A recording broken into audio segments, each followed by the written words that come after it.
네, 발표 진행하도록 하겠습니다. 저는 이게 에코네트워크의 노훈이라고 하고요. 저희는 현재 농진청과 함께 농업 부분에 LCI 데이터베이스를 개발하는 과제를 진행 중에 있는데, 이 과제를 진행함에 있어서 기온 변화에 대한 고려가 필요하다 때문에 작물별 온실가스 배출량 산정할 때 이제 기온 변화를 고려한 배출량의 산정 결과의 필요성에 대하여 발표를 진행하도록 하겠습니다. 연구 절차는 이와 같이 연구 배경 및 개요, 연구 방법, 그리고 결과, 결론 및 제언까지 말씀을 드리는 걸로 하겠고요.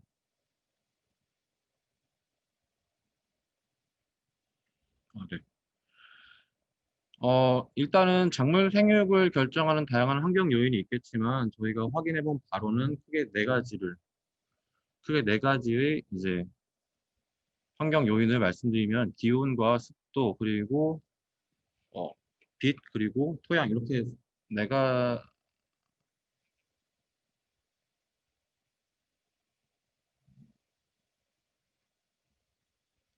되시는 건가요? 네.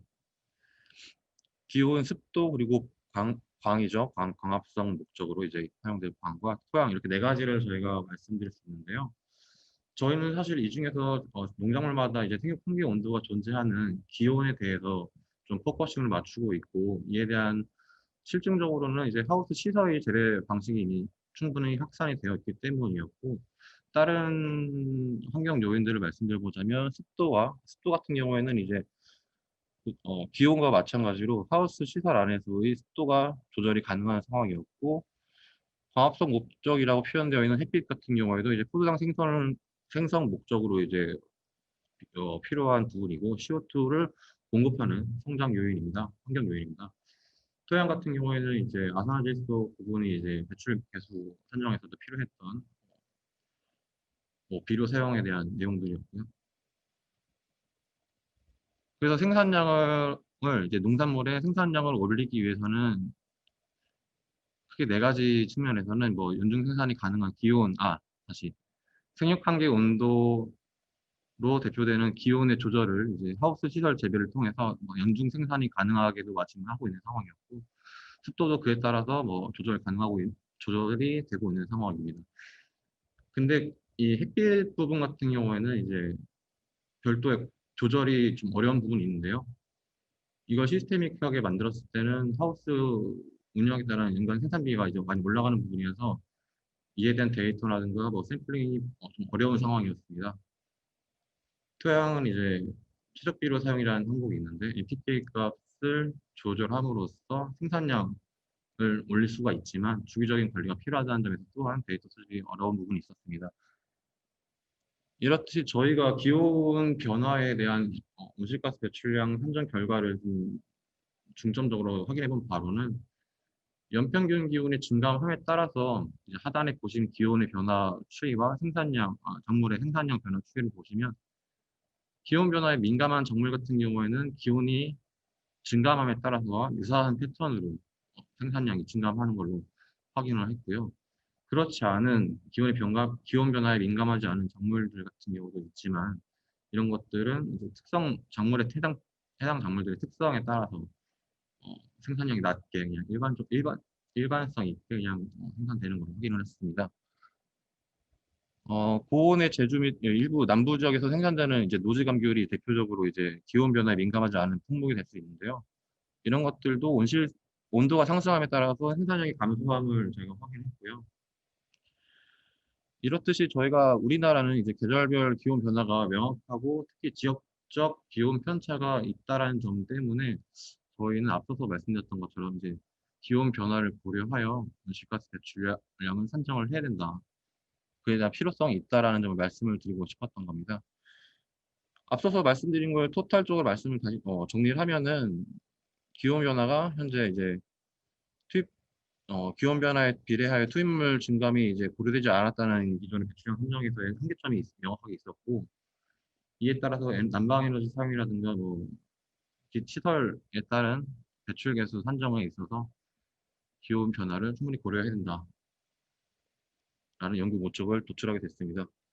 연구 방법입니다. 연구 방법 같은 경우에는 이제 저희가 진행 중에 있는 75개의 작물에서 지역적 분포와 데이터 수집 가능성 그리고 노지 재배 가능성을 확인한 결과 고추와 포도의 작물을 연구 대상으로 선정하게 됐고요. 데이터의 수집 측면에서의 시간적 경계는 2016년도부터 2018년도까지 3개년 등에 대하여 데이터로 수집하게 되었습니다. 수집하게 된 출처는 하단에 표현되어 있는 것처럼 통계청과 농촌진흥청 출처의 이제 농산물 소득자료집을 참고하여서 수집을 하였고요.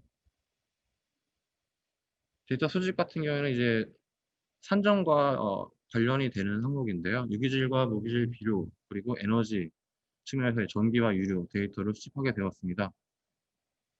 그 밖에 온실가스 배출 기여도가 낮았던 농자재가 이제 대표적인 작물보호제가 있고 작물보호제 말고는 이제 기타 농자재라고 저희가 표현하고 있는데요. 해당되는 데이터는 산정을 제외하는 걸로 해서 수집도 제외를 하였습니다.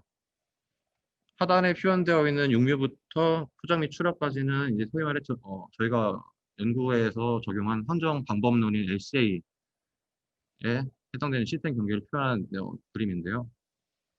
표현되어 있는 것처럼 이제 정식부터 수확까지가 재배 단계인데 재배 단계에 대한 배출량 산정이라고 이해하시면 될 것 같고요.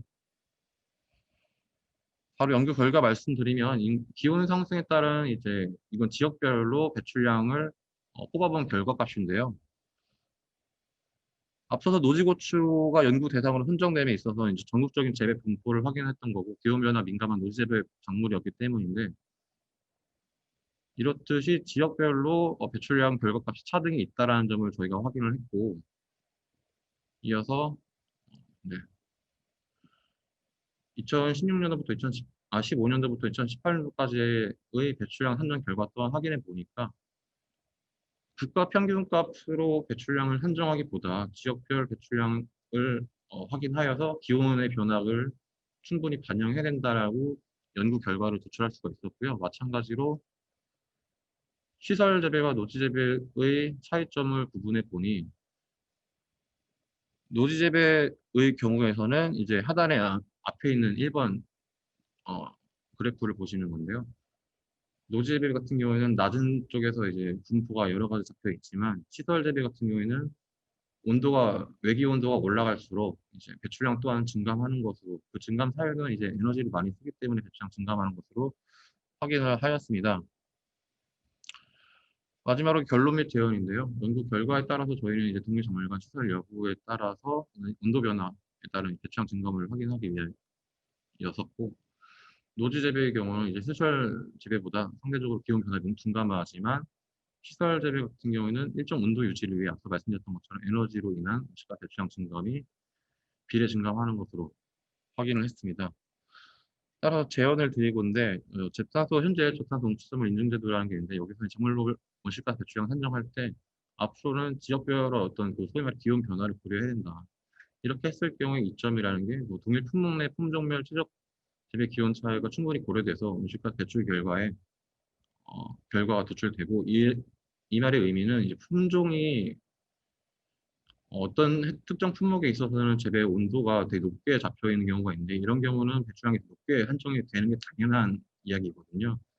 현재 인증제도에서는 그러한 기준이 충분히 반영되어 있지 않다는 점 때문이었고 노지 재배에서 이제 시설 재배로 재배 형태가 변화할 때도 온실가스 배출 결과를 추정하거나 또는 뭐 예상할 수 있는 이점이 있다라는 점 말씀드리고 싶었고 이후 현재 2023년도로 예정되어 있는 뭐 탄소 국경세 적용함에 있어서도 온실가스 배출 결과를 국내외 비교시 이제 입증할 때도 이런 부분들이 기온 변화를 충분히 고려해야 좀 용이함이 있지 않을까 이렇게 말씀드린 걸로 발표를 마치도록 하겠습니다.